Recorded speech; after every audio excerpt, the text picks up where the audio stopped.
How do you think Shattered Grid is going to come to an epic ending? They all die.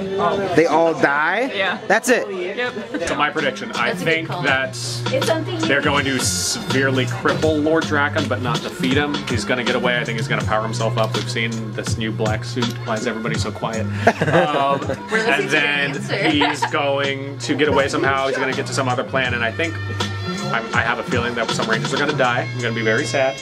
But I know that there's like another team, so there's like a backup B mission to get to all these other Rangers that are captured or gone, or, you know, build the force up even more.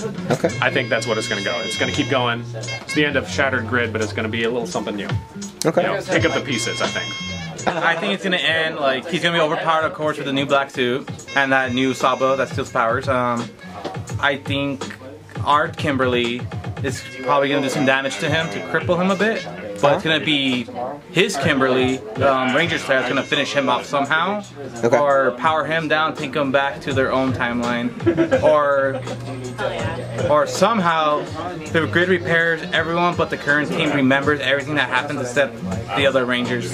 You stole what I was going to say. Yeah, that weird Dex Ex Machina, whatever you call it. Yeah. So I totally was going to say what he said, but since he already said it, I'm just going to agree with him. Yeah. So you guys think it's going to be the Pink Ranger to take down Lord Drakkon? I hope so. Either one or two of them. And then at the end, they're all going to do that Rita Zed turn around where they're like, everything's fixed. Ah, okay. How do you think the Shattered Grid is going to end? I don't know. I'm going to say that everyone has a really epic, like, rock, paper, scissors battle. Yep. And everyone's going to end up happy at the end. Rock, paper, scissors? Tie it in a nice little bow. Ooh, is that the Green Ranger one? Yep, Green Ranger. Hey, whoa, there's a bunch of them going off. How do you think this comic is going to end? Don't you guys all gotta go? It's gonna end? I have no idea. Because this is the last one. It's the last one, but I think, honestly, what we've been seeing, I think Drakkon's just gonna keep powering up. He's gonna have, like, you'll see bits and pieces of him changing into, like, different Rangers throughout the whole series. So you have a bit of Zeo. And I don't know if he's strictly sticking to the 6th Ranger, because we've seen kind of just the 6th Ranger pattern, but so far he's going to be overpowered, and I don't know if the grid's going to close, or if he's going to be the only one able to travel to different dimensions. I personally don't think Drakkon's going to eat it just yet. I think he's going to stick around. I think he still has more happening, but I think this is just it of Shadow. Okay. I agree with that, and also maybe some sacrifices along the way. Okay, maybe some Rangers might die off. It's probably going to be written in a way where you're just reading it. Yeah. Every frame is just going to tear you apart. But I agree with. Like there's, you know, they don't have any like restrictions as far as the comic goes. Like Kyle Higgins says it all the time. Like they can do whatever they want, quote unquote. And so, you know, I don't think Drakkon has fully lived up to his potential yet. I think there's still more for him to do, even though he shattered all of the grids. Agreed. So, you know, he still has more to shatter, like their lives. I agree. Alright, kind of like how they said, I mean, I think he might just get away into the shadows. We're going to lose a few Rangers on the way. But, I mean, like he's like, he already has 3 forms. I feel like he has more to expect to coming. And he's just going to get more powerful. Something also, maybe, you know. Okay. Maybe a new reveal. Okay. We'll see what happens.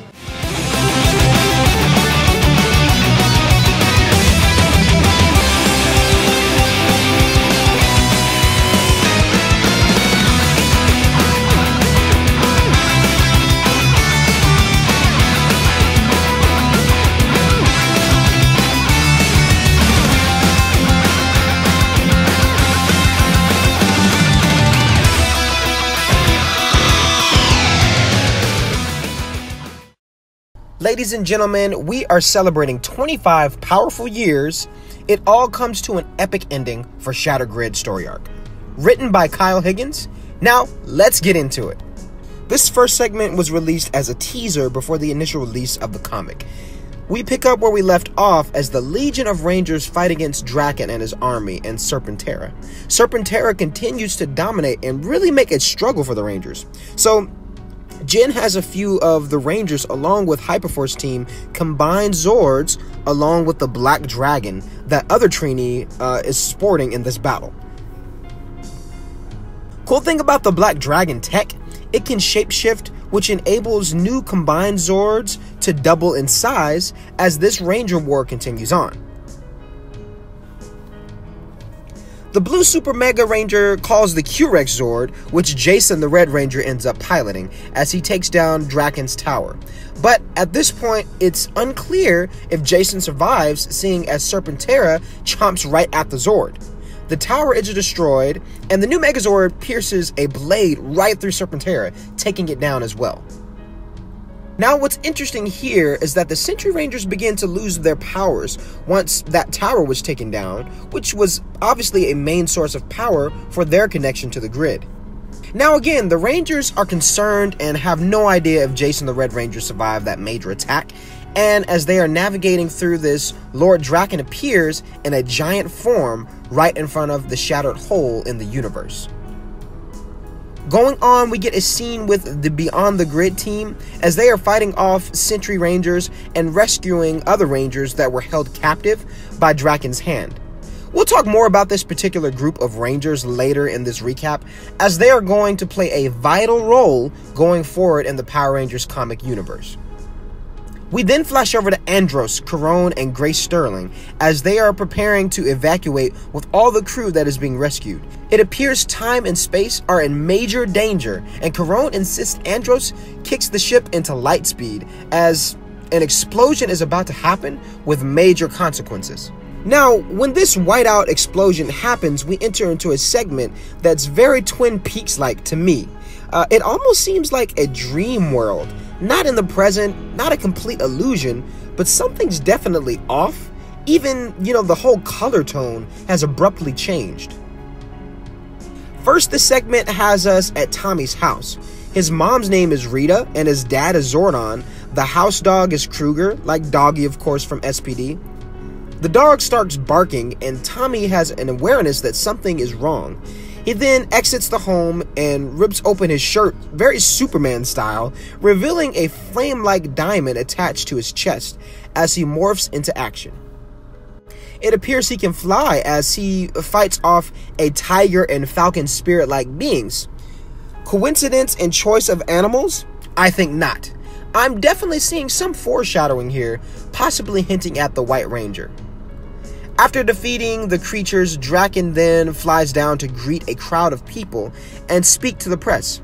It seems Trini and Zack are reporters in this dream world and are thankful that Drakkon is protecting everyone. Again, I see these Superman vibes going on, but this segment is more than just a false illusion. It's how Drakkon sees the world, how he wants to be seen and admired for his power and leadership. It's also a unique thing, when you can get inside the mind of a villain, because he doesn't see himself as the bad guy. He just wants to make the world a better place. However, things get a little complicated going forward. He starts seeing and hearing a voice of the real Tommy Oliver. It's almost haunting him, a thorn in his flesh, you could say. Drakkon has built this perfect world where everyone adores him, worships him even, and it's here that, we quickly are reminded that at the end of the day, he too is human. Lord Drakkon is just a human being at the end of the day, separate from all the power that he has combined. Tommy's voice continues to torment Drakkon as he tells him in all the universes that Drakkon killed off Tommy. The one thing they all had in common, they were all good. The truth is, Drakkon is the flawed one, and no one man should have all that power. And yes, I totally just quoted Kanye, but hey, it totally works. It makes sense. We also see there are voices saying the barrier is weak and now is the time to focus. At that point, we see a fist burst through the atmosphere, almost like cracking through glass. And you guessed it, Tommy's back. He approaches Kimberly as she is working at a diner, and she refers to him as Lord and asks, what she can do for him. Tommy replies by saying all he needs her to do is remember. And he does this finger thing as, green light touches Kim's head and all these memories return to her conscious, and the two are beautifully reunited. Kim is shocked and in tears of joy to see Tommy alive. We soon learn that the world they are in was created by Lord Drakkon once he entered the grid. Everyone's memories seem to have been wiped in this process. We also see other Rangers are here, and Jason did survive in the battle after all. Going on, Drakkon gains knowledge that Tommy Oliver is alive and in this world. He's definitely not pleased about this. We also get an explanation as to why Ranger Slayer shot that arrow into Tommy's chest back in Go-Go Power Rangers issue 12. I'll link that recap in the description for those of you who need to be brought up to speed. I really thought it was cool how they brought all this together, which, you know, is one thing that I have been anticipating to read. We also learned that when Drakkon killed Tommy, Tommy's essence basically was floating in time and space, everywhere and nowhere. He was a viewer, but unable to do anything as Drakkon won. To explain how Tommy got back into this new world Drakkon created, Tommy introduces the Rangers to the Emissaries. If you've read the Mighty Morphin Power Rangers Free Comic Book Day issue, we get our first glance at these characters. They represent the Morphin grid, and once they regained their power, Tommy was able to awaken the rest of the Rangers through the grid. Now, if you watch the Ninja Steel 25th special episode, Tommy Oliver has a Master Morpher, which enables him to change into all of his Ranger powers, minus Turbo. I wonder if the name of his Morpher has any connection to the Emissaries down the road.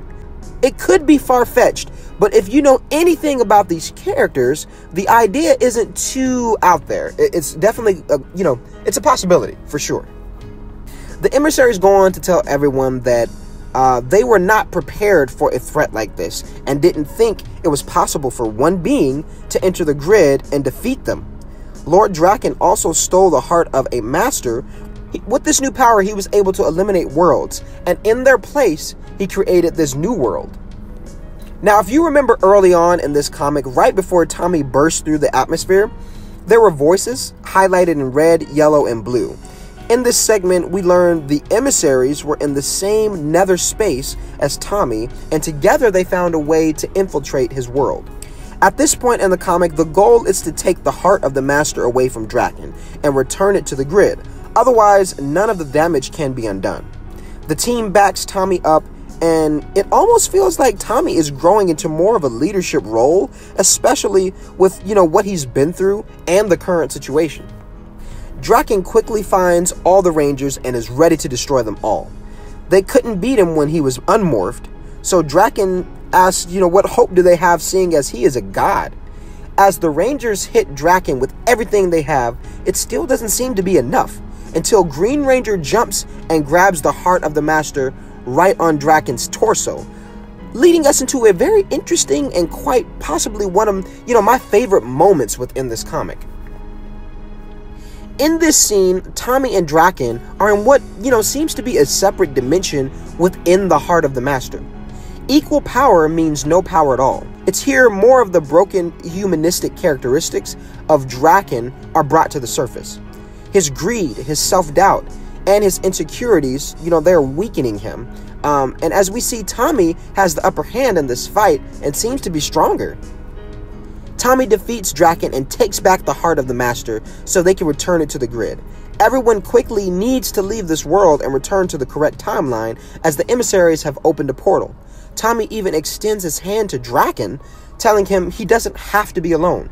But, again, Drakkon refuses and stays behind in the broken world that he created.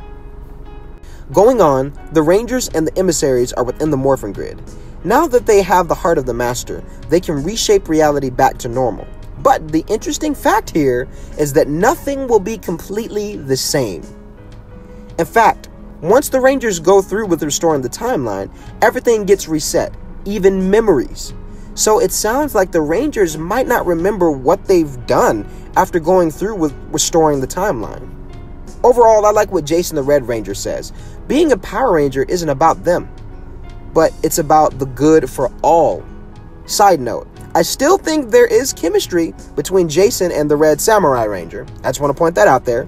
And then, we get this moment where Kim and Tommy, they get one last kiss before, it's a possibility that their memories and life changes completely. All of the Rangers put their hand on the heart of the Master. They aren't saving the world this time. They are saving all of them. And that's our first look at the new era of Mighty Morphin Power Rangers. Now, if this were a movie, our end credit scene would be the nod to Beyond the Grid, featuring Ranger Slayer and a handful of other Rangers leading a new story arc. I'm eager to see how these characters play a part in the continuation of these comics, and I'm stoked for new characters as well. Now let's take a breath. Holy crap! After reading this, for the first time, I was in shock. I was on the edge of my seat reading every single page. I do like that most of my predictions for the ending were completely different. I didn't expect Drakkon to create a separate world and universe. However, I had a feeling, and this was something that I just knew was going to happen. I didn't know how, but I definitely had a feeling Tommy Oliver obviously somehow would return, without a doubt. Honestly, guys, I just want to say, thank you to all of the folks at Boom Studios. Right now, I want to thank Saban too, and I want to thank all of the viewers and my subscribers for reading these comics and going on this recap journey with me. You all are amazing, and Shattered Grid truly was an epic ending. My God, these comics were just amazing, and I'm so grateful to have been able to read every single one leading up to this moment. What did you think of this issue? Did you like it? Did you hate it? Leave your thoughts in the comments below, and as always, if you are new to my channel, please be sure to subscribe and ring that bell for future notifications. Thank you so much for tuning in, and until next issue, guys, wham, bam, boom.